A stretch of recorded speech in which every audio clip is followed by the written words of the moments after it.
Herzlich willkommen zu einem neuen Video. Heute zeige ich euch ein schnelles Pasta-Rezept und zwar kochen wir heute Spaghetti mit einer einfachen Käse-Sahnesoße. Dafür als erstes einen Topf mit reichlich Salzwasser zum Kochen bringen, die Spaghetti ins kochende Wasser geben und dann ca. 6 bis 7 Minuten oder nach Packungsanweisung bissfest garen.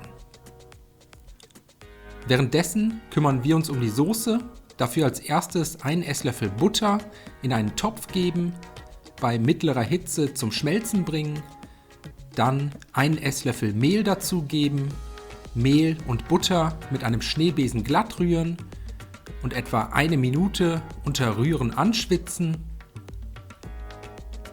Danach 400 ml Milch und 200 ml Sahne dazu gießen, außerdem je einen halben Teelöffel Knoblauch sowie Zwiebelpulver und eine gute Prise Salz dazugeben.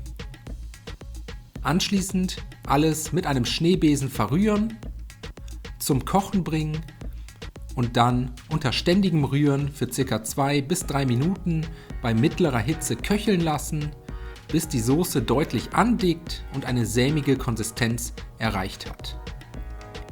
Zum Schluss kommt noch 100 Gramm geriebener Käse dazu. Ich habe hier Gouda genommen, ihr könnt aber auch jeden anderen Käse verwenden. Alles ein letztes Mal gut umrühren, bis der Käse geschmolzen ist.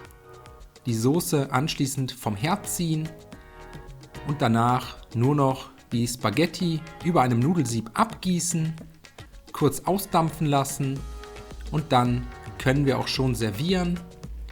Die Spaghetti dafür auf tiefen Tellern anrichten, die Käse-Sahnesoße darüber verteilen und zum Schluss noch etwas fein gehackte Petersilie und wer mag, frisch gemahlenen Pfeffer drüber streuen. Ich hoffe, euch hat das Video gefallen. Ich wünsche euch viel Spaß beim Nachkochen. Bis zum nächsten Mal.